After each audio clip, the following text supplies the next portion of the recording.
Hai suami, kasihlah istrimu seperti Kristus mengasihi jemaat. Hai istri, kasihlah suamimu seperti jemaat mengasihi Kristus. Sebab kepala istri adalah suami, kepala suami adalah Kristus. Yang kumaksudkan dalam pernikahan adalah rahasia ini besar.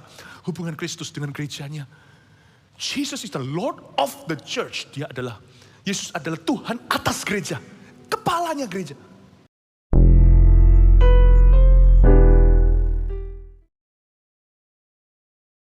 Sekarang saya mau bicara tentang Roh Kudus dalam hubungannya dengan Rasul Paulus. Holy Spirit, my best friend. Kisah Para Rasul pasal 19 ayat yang ke-1. Paulus di Efesus, saya bacakan hanya 7 ayat saja. Ketika Apolos masih di Korintus, Paulus sudah menjelajah daerah-daerah pedalaman dan tiba di Efesus. Di situ didapatinya beberapa orang murid. Katanya kepada mereka, sudahkah kamu menerima Roh Kudus ketika kamu menjadi percaya? Akan tetapi mereka menjawab dia, belum. Bahkan kami belum pernah mendengar bahwa ada Roh Kudus. Lalu kata Paulus kepada mereka, kalau begitu dengan baptisan manakah kamu telah dibaptis? Jawab mereka, dengan baptisan Yohanes. Kata Paulus, baptisan Yohanes adalah pembaptisan orang yang telah bertobat. Dan ia berkata kepada orang banyak bahwa mereka harus percaya kepada Dia yang datang kemudian daripadanya, yaitu Yesus. Ketika mereka mendengar hal itu, mereka memberi diri mereka dibaptis dalam nama Tuhan Yesus.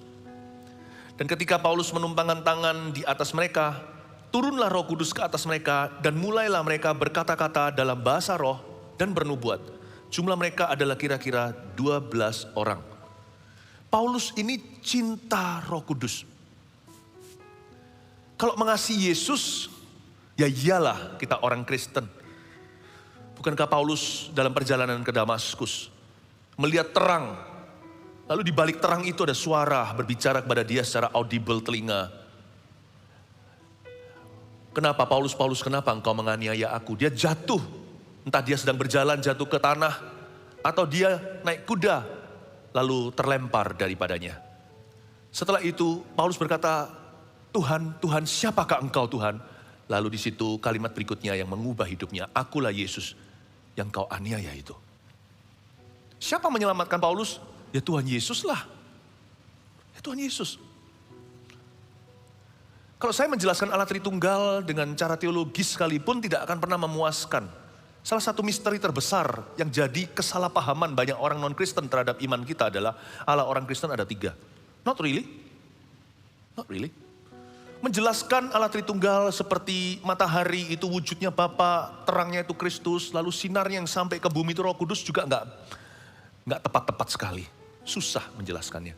Allah kita bukan 3 tapi 1. Namun Yesus berbicara dengan jelas bahwa Bapa di dalam aku di dalam Bapa. Lalu Yesus berkata, adalah lebih berguna bagi aku untuk pergi kepada Bapa, supaya penghibur itu, aku akan meminta kepada Bapa memberikan kepadamu penolong yang lain. Dan dia akan mengingatkanmu atas semua perkataanku. Dia akan memuliakan aku. Dia tidak akan memberitakan sesuatu dari dirinya, tapi apa yang dia terimanya daripadaku. Dialah roh kebenaran itu. Bahkan Tuhan Yesus menjelaskan sebuah perbedaan yang dahsyat sekali. Waktu Tuhan Yesus dituduh mengusir setan pakai kuasa Beelzebul. Mengusir setan pakai kuasa setan, ceritanya gitu, orang Farisi itu jahat. Yesus berkata, barang siapa menghujat anak manusia, maksudnya Yesus Kristus anak Allah, masih oke-oke aja karena mungkin orang itu gak ngerti apa yang dia katakan. Atau dia belum waktunya bertobat. Tapi siapa menghujat Roh Kudus, tiada ampun bagi dia. Dia telah melakukan dosa yang kekal. Nggak membingungkan kok. Kalau kita kenal Tuhan ya. Kita kalau kenal Tuhan itu, kita pasti bisa meresapi pribadi Allah Bapa, Allah Anak, Allah Roh Kudus dengan mudah. Tanpa otak kita itu bisa sepenuhnya memahami. Gampang-gampang gini aja lah. Kalau kita berdoa, asal kita jangan panggil Tuhan Santa Claus. Jangan panggil aneh-aneh, ibu sorgawi atau apa. Sesuai dengan Alkitab saja. Tuhan Yesus ajari kita untuk berdoa Bapa kami. Kita bisa panggil dia guru, Tuhan Yesus, Allahku, gembalaku yang baik. Asal Alkitabiah, kalau ujungnya stempelnya, terakhirnya tekan tombol send-nya, atau kirim chat kita itu, di dalam nama Yesus itulah tombol yang memastikan doamu sampai kepada Allah yang hidup. In Jesus name, dalam nama Yesus, gak usah bingung, ini sampai ke Allah Bapa, Putra, Roh Kudus, Allah itu satu. Kalau aku berdoa di dalam namanya, Yesus berkata, berdoalah di dalam namaku. Itu sampai. ke telinga Bapa. Tetapi ada orang tanya sama saya, bagaimana kamu bisa menjelaskan Allah Tritunggal? Suatu hari saya menjelaskan begini, simple saja. Gini ya bro, saya ngomong sama teman saya waktu di Vancouver, Kanada. Sebagai siswa teologi, saya tidak kurang berteologi. Saya ngerti, siang, malam, pagi, petang di seminari yang saya pelajari adalah Alkitab. Tapi untuk menjelaskan, saya hanya bisa menjelaskan secara pribadi. Saya bilang, bagaimana aku tidak mencintai? How could I not love the Father God? For God loves the world that He gave His only Son, that whosoever believes in Him shall not perish but have eternal life. Saya bilang, bagaimana mungkin saya nggak mencintai Bapa di sorga? Ketika saya berdoa, Bapa kami yang ada di sorga, dikuduskanlah namamu. Saya cinta padanya. Orang menganggap Bapa itu jahat, seperti hakim yang siap untuk mencambuk kita karena kita orang berdosa. Menurut siapa? Itu kan menurut setan yang membisikkan ke telingamu. Itu condemnation, itu adalah tuduhan kepada Tuhan. Karena begitu besar kasih Allah kepada dunia, Yohanes 3:16, Dia memberikan putranya yang tunggal, supaya barang siapa percaya tidak binasa, melainkan beroleh hidup yang kekal. Saya bilang, how could I not love the Father God? Bagaimana mungkin saya tidak mencintai Allah Bapa di sorga? Itu idenya mengutus Yesus untuk mati bagiku. Yang pertama-tama dapat thank you ya Bapa yang mengutus putranya. Tapi Allah Bapa mengutus putranya itu seperti Abraham mau mempersembahkan Ishak di atas altar. Ishak kan gak lari kan, Abraham sudah cepek tuh umurnya, cepek lebih. Ishak udah bisa lari, dia bukan bayi. Gak ada ceritanya, maka bergelutlah Ishak dengan Abraham, lalu terkilirlah kaki bapaknya yang sudah tua. Gak menang lah ya.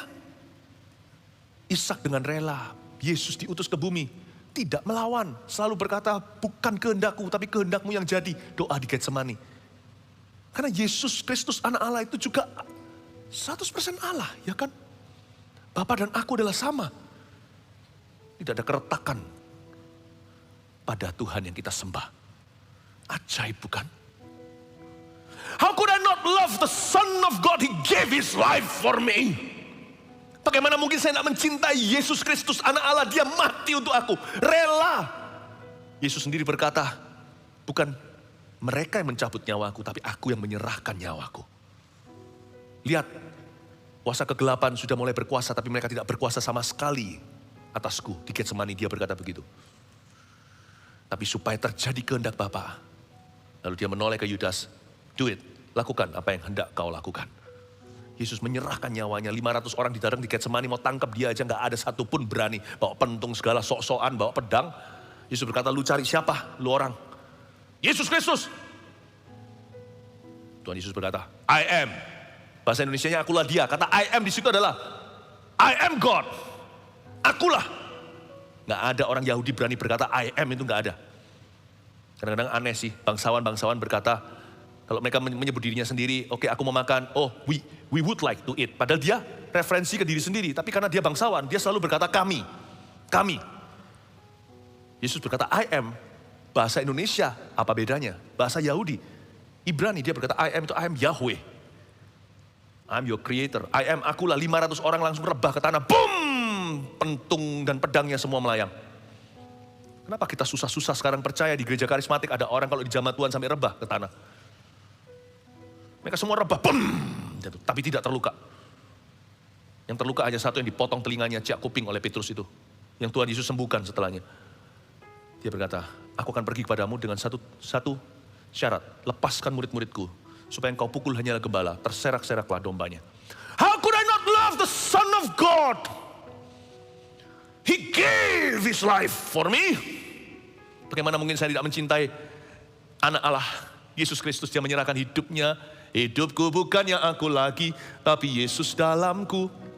Lagu sekolah minggu. Hidupku bukannya aku lagi, tapi Yesus dalamku. Yesus hidup dalamku. Hidupku bukannya aku lagi, tapi Yesus dalamku. Bagaimana mungkin saya gak mencintai Tuhan Yesus?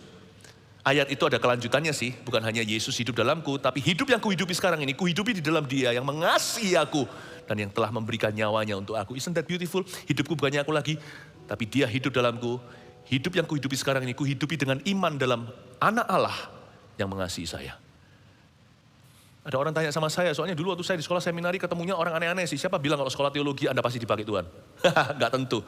Yang Tuhan pakai hanyalah orang yang mau. Teman-teman saya beberapa itu nyeleneh-nyeleneh malahan. Tanya sama saya, kalau kamu suruh milih antara 3, lu pilih yang mana? Bapak, Putra, atau Roh Kudus? Ngawur lu. How can I not love the Son of God? Yang jalani mati sungguh di Kalvari itu bukan Allah Bapa, bukan Allah Roh Kudus, tapi Allah Anak, Allah Putra. He was hung on the cross. It was actually him. Yang dipaku di kayu salib sebenarnya dia. Bukan yang lainnya.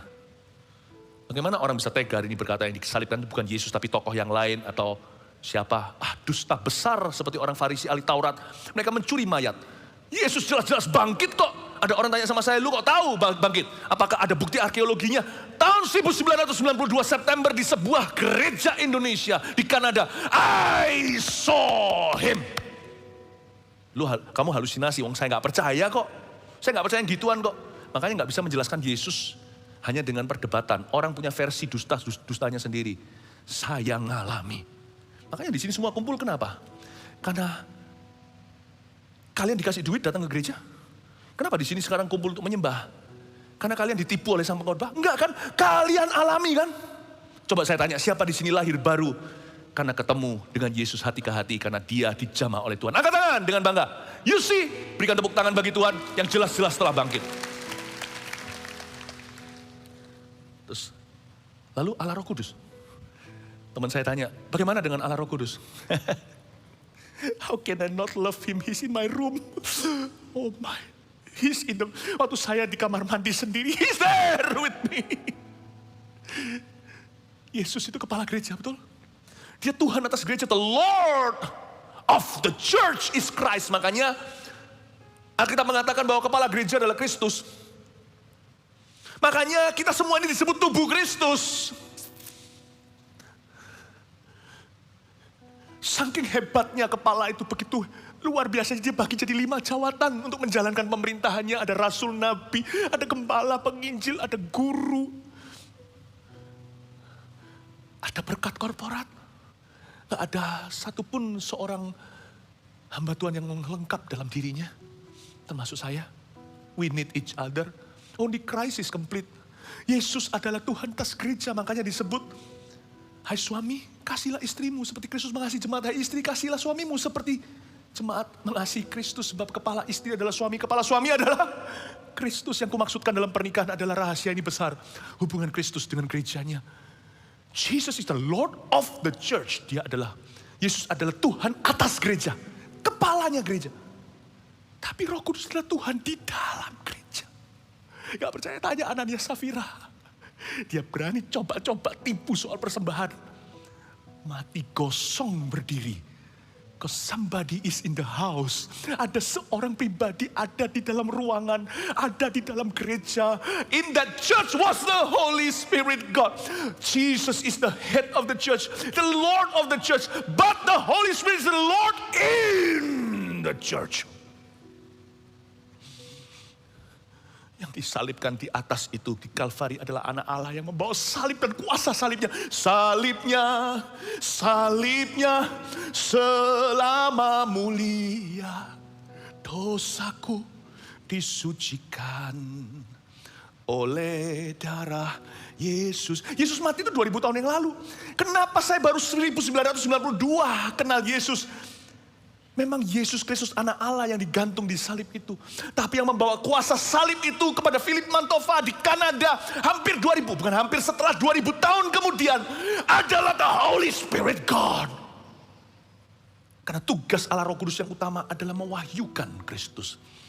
Roh Kudus itu bukan untuk membuat orang rebah, bahkan bukan tujuan utamanya membuat kita berbahasa lidah, tetapi untuk membuat kita kenal Yesus. Bukan hanya kenal Yesus saat kita perdana atau pertama kali menerimanya, tapi sesudah itu tiap hari untuk lebih mengenalnya secara pribadi. Dan untuk mengenali kehendaknya atas hidup kita yang sempurna. Kehendak yang sempurna atas hidup kita. Dan untuk mengenal dan memahami firman-Nya. Saya bilang sama teman saya, how could I not love the Holy Spirit God? Bagaimana mungkin saya tidak mencintai Allah Roh Kudus, Dia yang ada sama saya kemana-mana.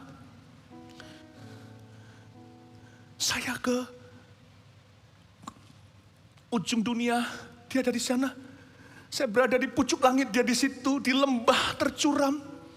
Di tempat yang bersih, di tempat yang kotor, tempat yang lembab, tempat yang gelap. Kemanakah aku dapat pergi, menjauhi roh-Mu Tuhan? Ku berlari, mendaki ke langit, namun Engkau ada di sana. Aku terbang dengan sayap fajar, tinggal di ujung bumi, namun tangan-Mu menuntunku selalu, bawaku mendekat padamu. Engkau Tuhan Allah Maha Tahu. Holy Spirit God, betapa dahsyatnya kuasa-Mu, hadirat-Mu kini penuhiku, bawaku mendekat padamu. Dia satu-satunya Allah yang digambarkan bersayap, bahkan bukan malaikatnya. Dia bukan burung merpati, so you know. Dia turun seperti burung merpati. Siapa bilang Roh Kudus itu burung merpati, dia bukan hewan. Seolah-olah ada sayapnya, dia selalu menyertai kita. Teman saya berkata, dia berkata, kalau nggak salah, saya rasakan kamu paling cinta sama Allah Roh Kudus deh, dibandingkan kamu mengasihi anak Allah dan Bapa di sorga. Saya bilang, ngawur. Sama teman saya bilang begini, itu bukan orang Indonesia. How can I know the Holy Spirit? Bagaimana mungkin saya bisa tahu siapa itu Roh Kudus? Kalau bukan karena Injil diberitakan dulu kepadaku. Ketika aku percaya Yesus Tuhan ditinggikan, dimuliakan dan naik ke surga. Setelah saya terima berita ini, Dia berikan, dan I know for sure, Roh Kudusnya menguatkan dan menolong selalu. Sungguh ku rindu bersekutu denganmu selamanya. Setelah kenal Yesus, tambah kenal, tambah cinta. Tidak kenal, maka tidak sayang. Saya bersekutu, ingin bersekutu dengan Dia. Lama-lama ingin bersekutu dengan Dia. Allah Roh Kudus, jamah hatiku dengan urapan-Mu. Rindu selalu dekat dengan-Mu, tinggal di hadirat-Mu. Oh, berarti kamu lebih cinta Yesus dari Roh Kudus. Saya bilang sama teman saya, bagaimana saya bisa kenal Yesus kalau bukan Roh Kudus yang mewahyukan siapa Yesus kepada aku? Sekalipun saya nggak tahu itu Roh Kudus, sebab Dia tidak pernah mengatakan sesuatu dari dirinya, tapi apa yang Dia terima daripada aku, kata Yesus di Yohanes 16. Itu yang diberitakan kepadamu. Dia akan menuntunmu ke dalam segala kebenaran, mengingatkanmu atas setiap pengajaran dan perkataanku. Dia akan memuliakan aku. That day di Kanada 1992, it was the Holy Spirit that revealed Jesus to me. Itu Roh Kudus yang mewahyukan Yesus kepadaku. Langsung teman saya berkata, I give up. I give up. Dia bilang, I cannot compare. Saya tidak bisa membandingkan Allah Bapa Putra dengan Roh Kudus. Saya bilang, exactly. They are one. You can't compare God with God. God is one. Kamu tidak bisa membandingkan Allah dengan Allah. Allah adalah satu, Allah adalah Esa. Lalu saya beritahu sama teman saya itu, love the Lord thy God with all your heart. Kasihlah Tuhan Allahmu dengan segenap hatimu, dengan segenap kekuatanmu, akal budimu. Dan kasihlah sesamamu manusia seperti dirimu sendiri. Singkat cerita, orang itu saya ajak berlutut di ruang doa yang lembab dingin itu, menangis-nangis di jamah Roh Kudus. Penjelasan yang maksimal saya bisa berikan tentang Allah Tritunggal yang barusan Anda dengarkan. Bukan pengetahuan, tapi pengenalan. Saya harap Army of God akan menjadi umat yang mengenal Allahnya. So you'll be confused no more. Tidak akan bingung, tidak akan terpancing masuk perdebatan, tapi berlomba-lomba dalam pengenalan. Paulus itu cinta sama Roh Kudus. Coba lihat ayat 1. Ketika Apolos masih di Korintus, Paulus sudah menjelajah daerah-daerah pedalaman dan tiba di Efesus. Di situ didapatinya beberapa orang murid. Paulus ketemu sama orang-orang di Efesus. Apolos, hamba Tuhan lain, masih di Korintus. Paulus sudah menjelajah ke daerah-daerah. Betapa indahnya ya. Dapatkah Anda menyaksikan? Bisakah Anda melihat Roh Kudus itu mengalir melalui berbagai macam ministry dalam tubuh Kristus. It's all Him. Bukan Paulus. Bukan Paulus, bukan Apolos. Semua itu Roh Kudus. And it's all about Jesus Christ. Semua tentang Yesus Kristus. Ada yang nyanyi, semua nyanyi untuk memuliakan Tuhan Yesus. Ada yang khotbah, berkhotbah tentang Tuhan Yesus. Tapi yang bekerja melalui sang pengkhotbah itu Roh Kudus untuk mencelikkan mata. Tapi yang membawa hadirat Allah, yang membuat hati setiap orang menyembah melalui WL, tim pujian penyembahan adalah Roh Kudus semuanya. Look at that. Yang gak kelihatan seringkali diabaikan. Kita lebih perhatikan performa. Kita lebih mikir orang lain mikir apa. Tetapi orang yang mengenal Allahnya tidak akan memperhatikan hanya yang kelihatan. Makanya kerohanian itu lebih penting daripada program. Hari ini Tuhan panggil kita semuanya untuk mendekat kepada Allah dengan segenap hati. Bukan sekedar menjalankan ministry. Waktu kita sebagai seorang ketua kelompok sel CGL, Connect Group Leader di sini ceritanya. Waktu kita melayani, it's not about you, you see, it's about Jesus. And it's about that person you're ministering to. Bukan tentang dirimu, tapi tentang orang itu yang kau layani. Dan terutama tentang Yesus Kristus dalam diri semua orang. Dan ketika engkau melayaninya, jangan sampai kita tuh ragu, aduh bisa nggak apa. Itu bukan tentang dirimu, Roh Kudus yang bekerja melaluimu, bukan gagah perkasamu. Kalau kita bisa melihat ini, kita akan sampai ke maturity. Kita akan sampai kepada pengurapan yang besar. Jadi kalau kita melayani seperti saya berkhotbah begini, it's always about Christ. Jesus be the center of my life. Semua tentang Yesus. Dan belajar untuk paham bahwa Roh Kudus yang bekerja melaluimu. Bukan performaku. Makanya sebelum saya khotbah atau melakukan pelayanan apa-apa, saya persiapan. Yang saya siapkan bukan materinya. Materi iya bagi orang-orang yang belum punya jam terbang. Tapi lebih dari materi yang saya siapkan hati. Supaya ketika saya melayani, saya tidak aware about me. Saya nggak terlalu conscious atau menyadari diri sendiri, tapi menyadari hadiratnya. Apapun yang kau lakukan, Yesuslah yang kau pikirkan. Apapun yang Anda kerjakan, biarkan Roh Kudus yang mengerjakannya melaluimu. Paulus masih ada Apolos di Korintus, Paulus sudah di Efesus. Di situ didapati beberapa orang murid ayat 2. Katanya kepada mereka, sudahkah kamu menerima Roh Kudus ketika kamu menjadi percaya? Akan tetapi mereka menjawab, dia belum, bahkan kami belum pernah mendengar bahwa ada Roh Kudus. Dia ketemu 12 orang. Dia tanya, yang dia pertama tanya bukan, hey guys, kalian sudah percaya Yesus atau belum? Ya. Yang dia tanya pertama adalah, sudahkah kamu menerima Roh Kudus ketika kamu percaya? Paulus tidak tanya, apakah mereka percaya? Paulus tanya, apakah mereka sudah menerima ketika mereka percaya? Coba saya ajak mikir sedikit.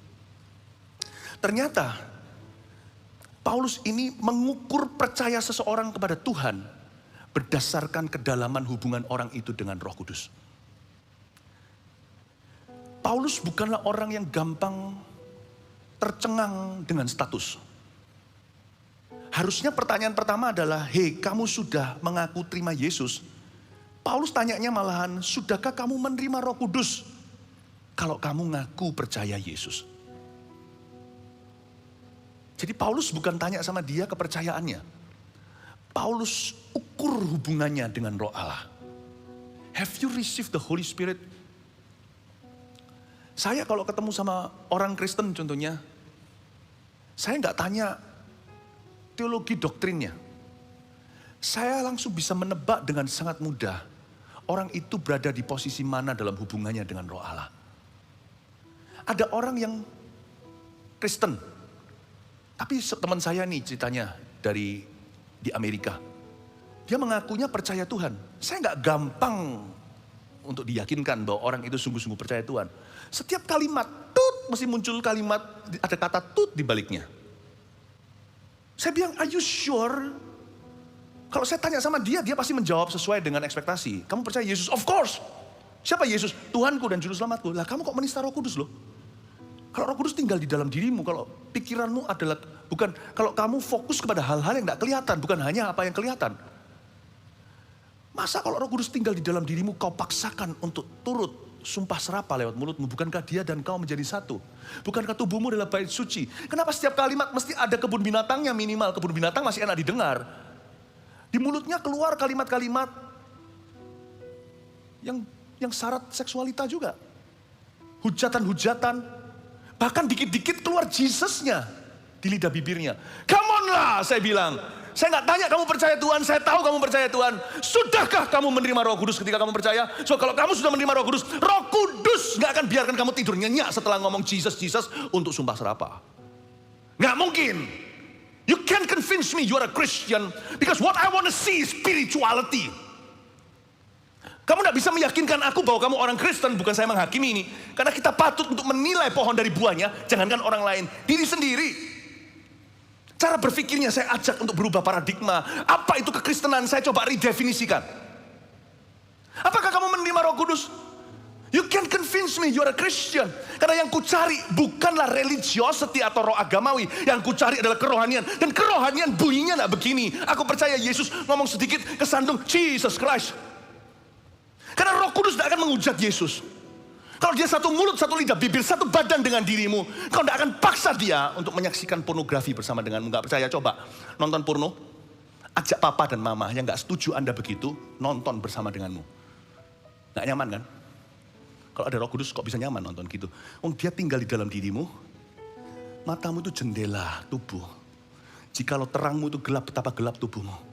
Saya sebagai hamba Tuhan melayani orang kelepasan itu banyak sekali. Dan orang-orang yang pernah melayani dengan saya pernah berkata, Ko Philip ini pasti punya karunia membeda-bedakan roh alias kepekaan. Mungkin iya, discernment itu ada. Mau gak mau kalau kita melayani orang-orang yang kesurupan.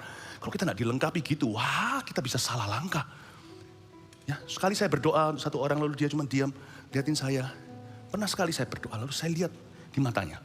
Tapi saya gak tahu apakah saya sendiri yang melihatnya, orang lain melihat juga gak. Itu matanya itu seperti ada yang ngintip itu. Saya gak bisa jelaskan. Itu firasat. Itu intuisi, itu insting yang keluar dari karunia membeda-bedakan roh. Itu gak ada teorinya, Anda gak bisa belajar les-lesan. Itu orang itu liatin saya, waktu konseling, ada yang konseling biasa, konseling yang hanya memberi nasihat. Tapi ada kadang-kadang kita bisa merasakan, ini lebih dari sekedar konseling. Harus ada konfrontasi. Bukan cari-cari manifestasi, tapi kadang-kadang saya tahu solusinya bukan terletak pada teori, tapi peperangan rohani. Orang ini dibelenggu dan dia harus dilepaskan. Saya ngomong seorang gitu ya, ngomong-ngomong sama dia, tiba-tiba matanya itu seperti ada mata lain melihat di dalam tubuhnya. Matanya dia terbuka lihat saya, biasa normal aja. Saya tanya sama rekan-rekan pelayanan, kamu juga rasa yang sama nggak? Kamu lihat nggak di mata itu ada yang ngintip-ngintip lihat saya? Gitu. Tapi matanya sih nggak ada anehnya. Teman-teman saya pada berkata, enggak tuh. Apakah saya yang aneh atau enggak? Tapi buktinya ketika saya tengking, dalam nama Yesus, langsung dia kesurupan. Seperti hamba perempuan yang punya karunia nujum itu. Yang berkata, inilah hamba Tuhan yang maha tinggi. Paulus menoleh setelah berapa hari gak nyaman. Keluar dari orang itu gara-gara itu Paulus di penjara di Filipi. Dia bisa merasakan this is demonic. Saya bisa lihat matanya itu seperti ada yang ngeliatin saya. Seperti ada yang lewat. Setan bisa ngintip lewat matamu. Kalau Anda kesurupan. Bukankah kalau orang dipenuhi Roh Kudus, matanya apa yang dia lihat itu Roh Kudus lihat? Kok bisa lihat yang Roh Kudus tidak mau lihat? Sudahkah kamu menerima Roh Kudus ketika kamu percaya? Atau percayanya hanyalah teori belaka? Yang Tuhan cari itu kerajaan Allah, bukan agama. Yang Tuhan mau dirikan itu kerajaan Tuhan dalam kehidupan manusia. Jadi yang Tuhan cari adalah kerohanian, bukan agamawi. Have you received the Holy Spirit? Paulus lihat mereka. Gak yakin aku kalau mereka ini orang Kristen sejati. Sudahkah kamu menerima Roh Kudus ketika kamu percaya? Saya ngomong sama teman saya, sorry my brother. I don't think you're a Christian. Don't be judgmental. Jangan ngomong gimana. If I were you, I would judge myself too. Saya bilang saya akan nilai diri sendiri. Kok bisa ya? Saya mau belajar nih, saya agak sedikit kagum. Saya mau buat riset kalau perlu bikin paper tentang you. Ya apa caranya? Ajari saya, ini seni yang saya tidak pernah kuasai. Kalau saya jadi kamu gitu, saya tidurnya nggak lelap. Ngomong dikit ada gitu, pasti nggak lelap. Lalu masih bisa ngaku, this me. Dari dulu aku memang begitu. Dari sononya demikian. Sononya itu dari Adam dan Hawa atau dari Kalvari. You pilih. Nggak ada yang namanya I'm just being me. Nggak ada orang yang berkata I'm being myself. With self. Diri sendiri yang mana? Diri sendiri yang Adam dan Hawa Taman Eden yang jatuh itu. Atau dari Kalvari Golgota. You choose. Dia belum milih, obviously saya tanya sama dia. Ya apa caranya itu, gimana caranya? Kamu bisa ngomong semua itu dan berkata, I'm a Christian. Gimana caranya? Saya mau tahu, dia bukan sarkas nih. Saya tanya sama dia sungguhan. Apa saya ini ketinggalan sesuatu? Kalau saya jadi kamu, saya lakukan ini, bukan sok suci nih. Aku sudah dikejar sama Roh Kudus dalam mimpi. Udah dibangunin pukul 3 bangun, disetrap segala. Kok bisa ya? Apa saya ini nuraninya terlalu lemah? Atau kamu yang terlalu bebal? Siapa yang salah? Kamu atau aku? Setelah saya pikir-pikir lagi, saya tidak lagi ragu. Bahwa Roh Kuduslah di dalam diriku yang tidak mau saya ngomong kalimat-kalimat itu. Sejak ku terima dia, hidup dalam anugerahnya, Yesus dia ubahku. Oh juru selamat, ku tidak seperti dulu lagi. Meskipun tampak lambat, namun ku tahu ku pasti sempurna nanti. Dia kekang dalam dagingku. Pernah sekali saya canda-canda, ya kan? Bercanda aja sih sama satu orang hamba Tuhan, teman sih, tapi dia lebih tua. Saya candanya agak keterlaluan, itu saja saya sampai kegigit lidah saya. Roh Kudus jangan gini dong sama aku, saya bilang begitu. Kenapa orang lain, Tuhan biarkan, kenapa aku terus dikejar? Kemana aku dapat pergi menjauhi rohmu Tuhan? Ayat ini kembali lagi.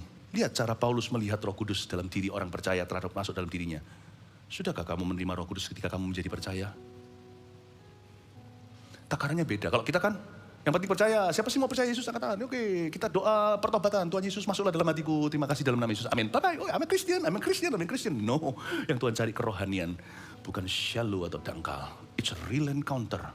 It's a real change of life. Saya berdoa, army of God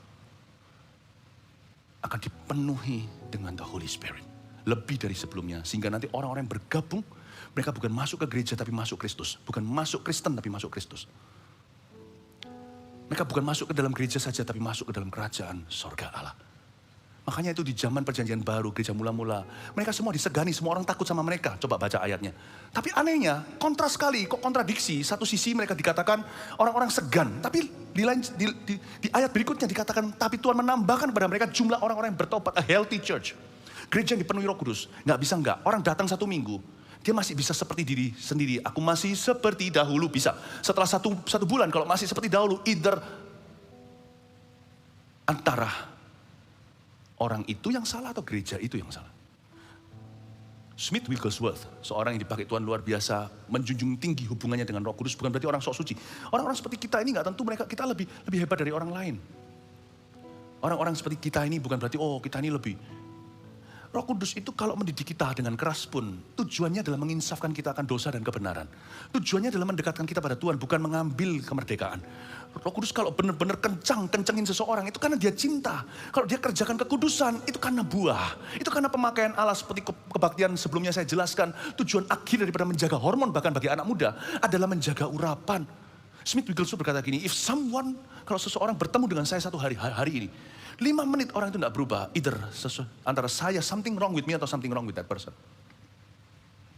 A healthy church, gereja yang sehat. Kalau ada Roh Kudus di dalamnya, Ananias Safira akan bertobat atau mati. Gak ada jalan tengah. Jangan-jangan ada gereja yang terlalu friendly dengan semua orang. Jangan-jangan setan pun kerasan beribadah di gereja itu. The Holy Spirit is not for playing. Roh Kudus bukan berarti serius melulu lalu selalu tuduh-tuduh. Enggak loh ya. Banyak enaknya sih. Ikut Roh Kudus itu sungguh-sungguh luar biasa. Memang ada harga yang dibayar. Emangnya ada yang nggak perlu bayar harga? Dosa itu bayar harga. Nikmat di depan, susah kemudian. Kalau sama Roh Kudus, dididik dulu di depan, nikmat selanjutnya karena ada pemakaian. Saya sampai ayat 2 aja saya ajarkan, katanya kepada mereka, sudahkah kamu menerima Roh Kudus ketika kamu menjadi percaya? Ini tercengang, kita baca ayat ini berkali-kali mungkin kita nggak ngerti. Tapi saya bisa nangkap dan operasi hubungan Paulus. Saya bisa melihat tembus Paulus Rasul ini gimana melihat kekristenan. I try to pick through his eyes. Saya tidak tinggal di dalam Paulus, saya tinggal dalam Yesus. Yesus di dalam diriku. Tetapi melalui cerita ini, karena Yesus ada dalam diri Paulus, saya mencoba mengerti hamba Tuhan ini cara memandang kerohanian itu seperti apa. Makanya sapu tangannya diurapi. Karena yang dicari oleh orang ini adalah esensi, bukan sensasi kekristenan, substance atau isi kontennya. Dia berkata, are you spiritual? Dia tidak berkata, are you religious? Kalau religious banyak banget, itu ahli Farisi, orang ahli Taurat, orang Farisi itu semua religius. Paulus tanya, are you spiritual? Are you spiritually alive? Apakah kamu hidup? Apakah rohmu hidup? Apakah di dalam rohmu tinggal Roh Kudus? My very best friend. What an amazing. Waktu saya baca ayat 2 ini saya tercengang. Wow. Saya telah menemukan sebuah kekaguman baru terhadap hamba Tuhan ini. He's the real deal. Saya mikir-mikir tadi di ibadah kedua, yang sebelum ini. Tak sampein enggak ya, tak sampein enggak ya. Terlalu dalam, terlalu keras, terlalu ini enggak ya. Oh enggak. Hari ini kita merayakan 11 tahun Army of God. Army do push-ups, you see. I think I must give you word that makes you strong.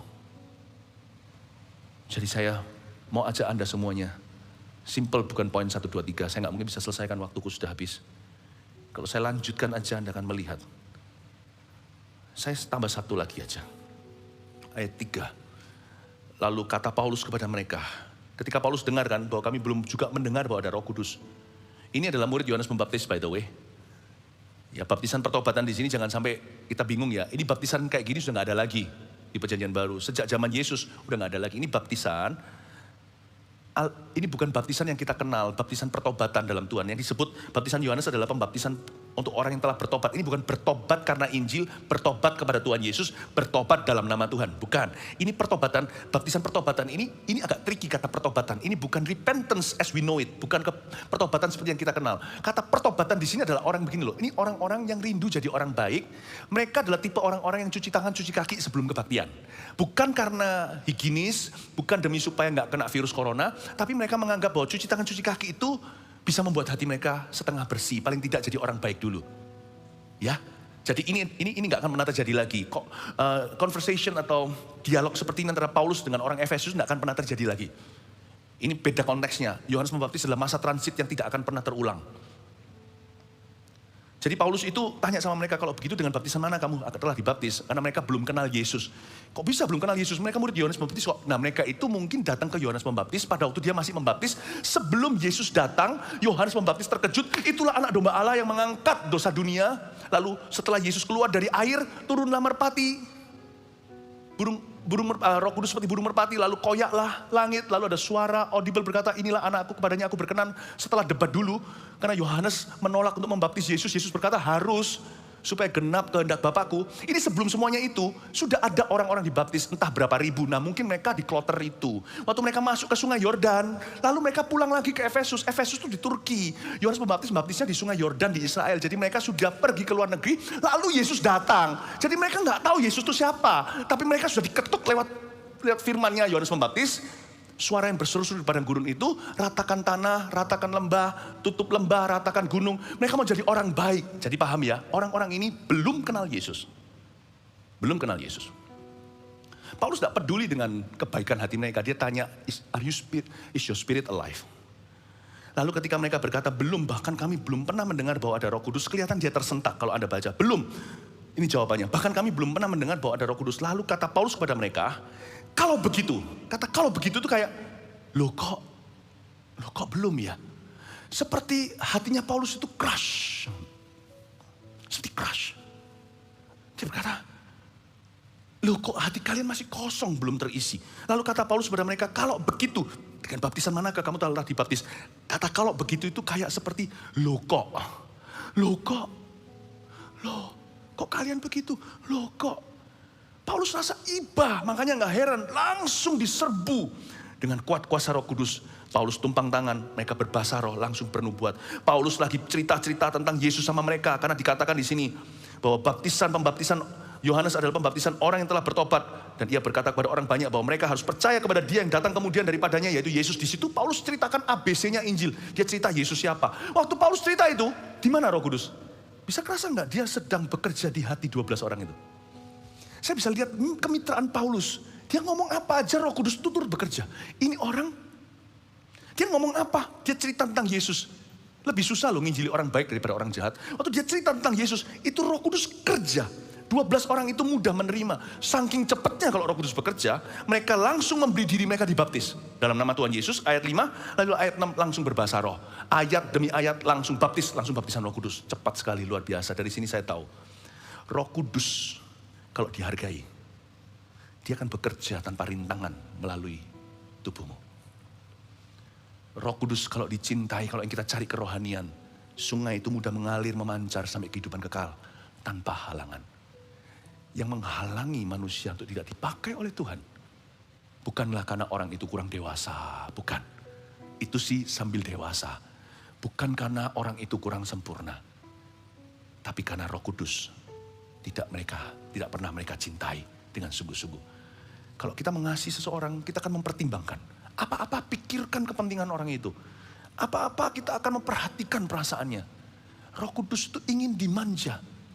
Manjain Roh Kudus itu dengan cara mentaati firman-Nya. Bersekutu dengan dia dan hargai yang dia hargai. Saya ulang lagi, tulis inilah, sebentar lagi saya selesai. Apa tadi saya lupa? Cara memanjakan Roh Kudus itu gampang. Untuk kita mengasihi dia, jadikan dia your best friend. Bukan hanya pengakuan BFF doang. Kalau kita menjadikan Roh Kudus itu adalah sahabat karib kita, maka kita hargai yang dia hargai. Kita pasti ingin bersekutu dengan dia. Memanjakan Roh Kudus itu bisa saja untuk puji-pujian penyembahan kita menangis dengan sentimental sebab emosi perasaan juga dari Tuhan, tapi lebih dari itu.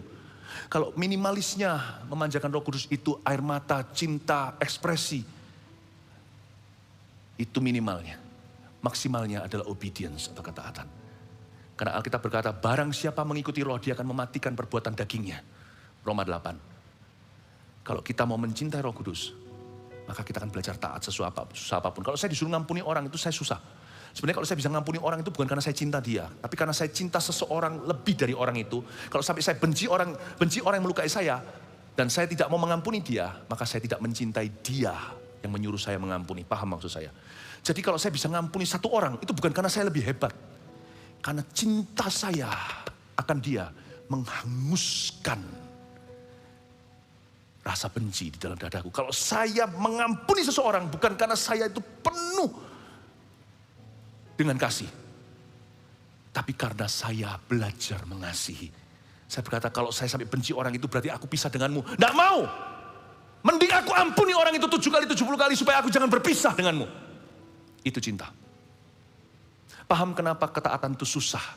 Karena kita tidak mengasihi Roh Kudus. Kenapa perbuatan daging itu susah mati? Karena kita tidak cinta Roh Kudus. Andai kata kita mengasihi Roh Kudus sebagai best friend kita, akan terasa lebih mudah. Nggak percaya kalau pemuda jatuh cinta, badai taufan pun diterjang untuk apel ke rumah kekasihnya. If you love the Holy Spirit, God seperti Paulus ketika melihat kekosongan, kehampaan, dia berkata, loh kok dia tertemplak. Rasanya dia seperti, loh kok begini, kenapa kalian hampa? Why haven't you known the Holy Spirit? Pentakosta sudah terjadi berbulan dan bertahun yang lalu. Where were you? Kamu di mana? Paulus kayak rasanya garang marah. Karena dia cinta. Dia mendoakan mereka tanpa pertanyaan. Nanti kalau aku tumpang tangan, kalau tidak keluar bahasa lidahnya kan aku malu. Dia tidak pernah mikir tentang dirinya. Cinta menghanguskan rumahnya. Yaitu menghanguskan hatinya. Jadi kalau dia melayani dan mendoakan, dia terburu-buru tergesa-gesa untuk menumpangkan tangan. Itu bukan karena dia mencoba membuktikan kalau saya doa orang itu bisa bahasa lidah. Tapi karena dia begitu rindu orang lain mengenal Roh Kudus yang dia kenal dan hargai. Dia nggak peduli hasil akhirnya. Dia tumpang tangan saja. Boom, Roh Kudus bekerja. Berbahasa roh lah dan bernubuatlah. Cara pandangmu harus berubah dalam pelayanan, dalam kehidupan. It is love to the Holy Spirit that God has given you. Kasih kepada Roh Kudus yang Tuhan telah berikan kepadamu dengan cemburu. Amin.